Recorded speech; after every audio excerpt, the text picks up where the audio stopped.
Hello, good morning, America. Good afternoon, Europe. Hi, it's Sonia. I am here with your tip of the week. So, Sabrina and I just got done filming an online course all on manifestation and the power of decision and how to create all the things that you want in your life. So, in the spirit of that, I thought I would bring you some tips and tools from our course. And the reason why we even decided to do this course is so often I have found with my friends or with my community or even sometimes in my own life, I can get feeling really, really stuck. And when I'm stuck, I really am of the belief that whatever my current circumstances are, A, those are going to be my current circumstances for forever, and B, that I really don't have any other options or choices. And even though I was raised in an intuitive household, and even though I was really given a lot of the tools to believe in myself and my intuition and the universe, sometimes my intellect gets and ego gets really, really afraid. And then it gets super disconnected from myself, from my power of imagination, from even allowing myself to imagine new possibilities. And the thing is when we feel stuck, it's really easy. It's basically a time when we've given away our power. When we've decided that we don't have any more agency in our life, that our circumstances are what they are and that we just sort of need to deal with it. And there are times, of course, where things are out of our control, but that doesn't mean that we're stuck. It doesn't mean that this is all that there is. You know, the funny thing about our intellects and the funny thing about our egos is they get so focused in on only what is right in front of them. They don't connect to the imaginative part of the brain that makes all sorts of different connections and places in which you wouldn't really imagine. So I want to talk to you about how to help make yourself not feel stuck and how to really empower yourself to make choices that support you. So when I moved to London about almost a year ago, which is really crazy. I moved to London, I was with Sabrina and I manifested a move. I wound up with an amazing apartment and I just basically moved in, but I was really trying to figure out my life.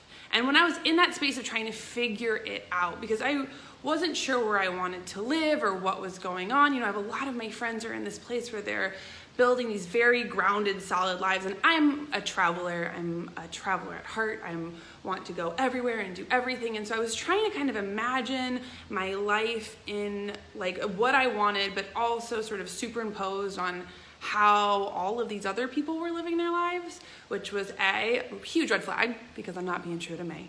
But B, what happened was that I started fighting against myself and I started really trying to figure out my life. If I wanted this big traveling life, yet I also wanted to feel really grounded, and how was I going to figure that out? And what happened was I ended up getting really, really stuck. I got really stuck in my head. I got really in this place where I couldn't imagine any other experiences except the one that I was having, and I was miserable. Very mad. Ask Sabrina, I was not a fun dinner guest. My spirit was not home. And my intellect was so funny because it was okay, Sonia, this is the way that it is. You need to work on it. You just need to deal and be grateful. But huge thing, I wasn't actually connected with what I wanted. I was connecting with what I thought I wanted. Lesson A, big part. Are you sure about what you actually want? A lot of times when we're stuck and we're disconnected from ourselves and we were trying to fit our lives into something that isn't what we truly want. And when we make choices or decisions from that place, what happens is that they don't come naturally. It ends up being like trying to fit a circle into a square hole. Definitely, 1,000,000,000,000%. And when we're in that space, we're not tuned into ourselves, to our hearts, to our spirits, and even to our own desires. The beautiful thing is when we're checked in with ourselves, things begin to flow. And even if we're in a difficult moment, we can still trust how things unfold. So like I was saying, at this point, I was trying to fit my life into how everybody else's life is working out. And I remember sitting with Sabrina one day, and I was talking to her, and she was just like, Sonia, look, you just need to trust. Just show up and start to trust the universe. Trust yourself. Trust your spirit. Trust that things will move. And that was something which is funny because I grew up in a household where I'm like, so learn to trust, but was really hard for my ego and really hard for my mind to kind of wrap itself around, because we're so taught that we need to figure every single thing out.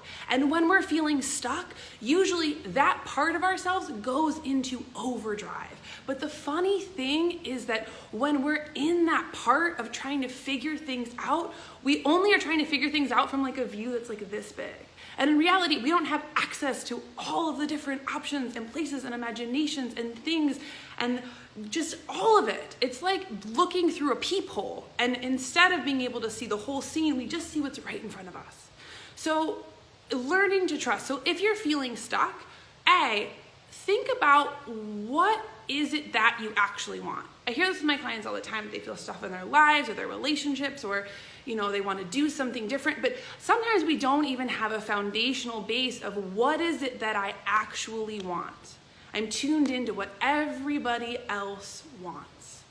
Then, once we get clear on what it is that what we want, for me, I wanted a life in which I could travel. I wanted a fluid life in which I really allowed the universe to kind of carry me wherever. I then learned, second of all, to get grounded. Really, and for getting grounded, that meant learning to trust. Learning that I don't have to carry it all. The funny thing about sensitives and empaths, and we're so used to tuning into everybody else. We're so used to tuning into everybody else's energy. We're so used to being there to help that a lot of times we ourselves don't allow ourselves to be held. We don't allow ourselves to trust outside of ourselves. It's a practice. It is a practice in letting go. It is a practice in trust falling. It is a practice in knowing that even if we don't have every single little piece figured out, that we will be okay. And so if you're feeling really stuck right now, first of all, I just want to say it's going to be okay. Things are constantly moving and shifting. And when we're in a stuck moment, like when I was in my stuck moment, my intellect made me believe that it was going to be forever. And I truly, in my heart, was like, this is my new life forever, and I just have to deal with it. And it was, in retrospect, it's so funny. I was just like, this is how it is going to be. And the funny other thing is, like, everything can change in a moment. And for me, everything changed in a moment. For me, when I went to Thailand, and I all of a sudden was like, wait a minute, hold on, I don't have to figure everything out anymore. I can trust, everything's great, my spirit is home, we're moving. So if you're feeling stuck, like let's say you're feeling stuck in your job, first of all, make sure that that's what you really are feeling stuck in. Maybe you're feeling creatively stifled. Maybe you want to connect with more people. Maybe you want to feel more purpose. Maybe whatever you're feeling stuck in, check in. Be like a private investigator. Be like Sherlock Holmes and get to the heart of the problem. And be really generous with yourself and be curious. A lot of times when we're in this energy too of feeling stuck, we get really, really, really critical. Really critical. I know that I was extraordinarily critical of myself and literally micromanaging, looking at every single piece of me through a tiny microscope, and was then just beating on myself when I was already in a hard place. So if we start to kind of take a step back, start to even just take some deep breaths, trust that things are going to move, we can look at what the real problem is. We can look and go a little bit deeper and be curious, be open, be aware. What do you really want? So let's say it's a relationship. Let's say you want a relationship. A lot of times I get this a lot with my clients, I want a new relationship. First of all, decide that that's what you want. The funny thing about the universe is once you make a decision and it's a true desire, something that you actually want, everything opens up. There's something funny about a true desire is it's magnetic. And we can start to not only focus on that, but make decisions that then support what it is that we want. You know, a lot of times we have these desires, or even when we're feeling stuck, we want these things, but then we don't do anything about it. We just want it and expect for it to magically show up at our doorstep, and that's not how anything works. Not the universe, not us. My mom always said to us, the universe meets you halfway. And it's so true. You got to do your part, the universe will do its part. And what that looks like in really grounded, concrete tools is like, first of all, create a vision for yourself. What is your vision? Your subconscious mind works in images. When you have a vision and you can hold it, that means that you work on it, you think about it, you connect to it, you're available to it. Everything in you starts orienting towards what it is that you actually want. So that's A, have a vision, start to make a plan, start to see yourself in present time. You know, two, what I also find is a lot of times with my clients, they don't have the self-esteem to really allow themselves to hold the vision. There is some part of themselves that feels like they're not okay, or what they want, they're asking for too much.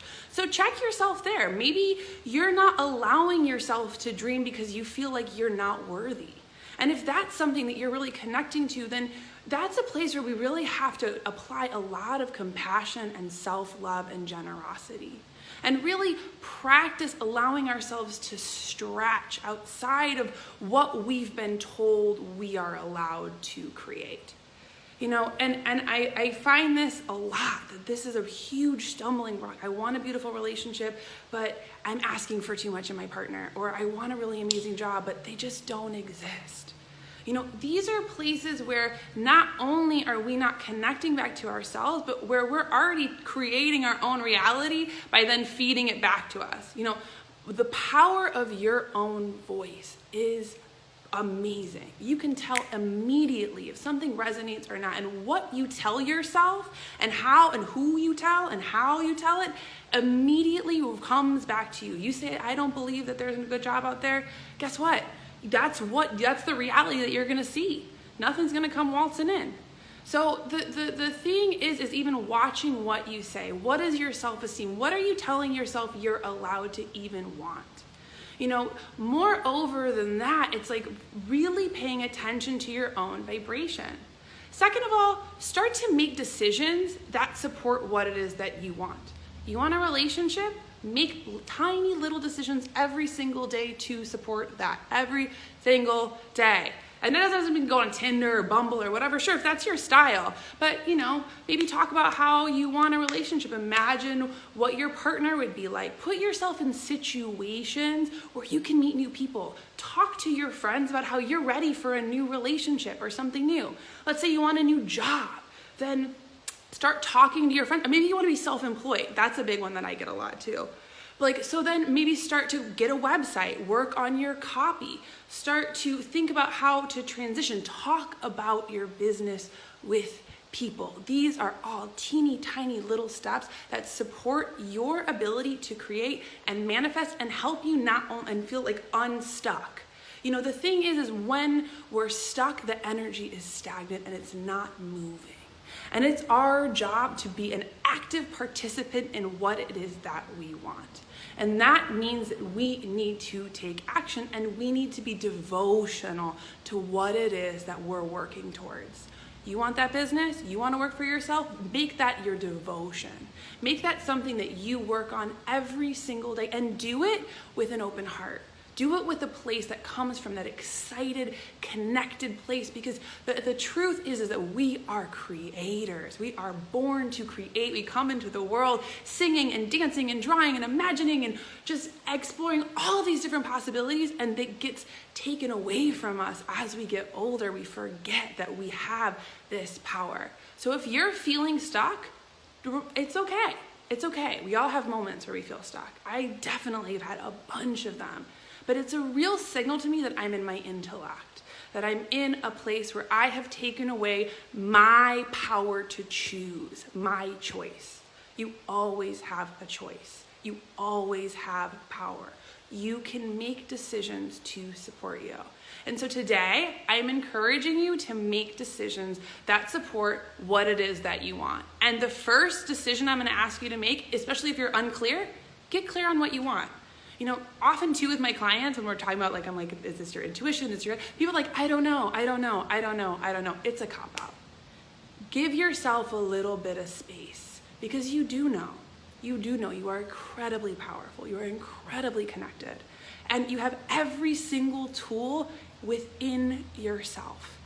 Honestly, I promise, I know. I've walked people through this process a million, billion times. But that's just my tip for the day. So if you're feeling stuck, here are a bunch of different ways to feel unstuck.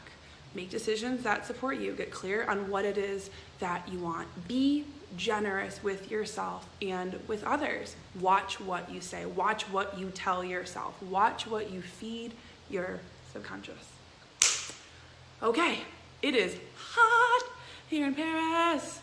So I'm gonna go, but I hope you have a wonderful day and tell me what it is that you're wanting to create, please. I love you. Bye.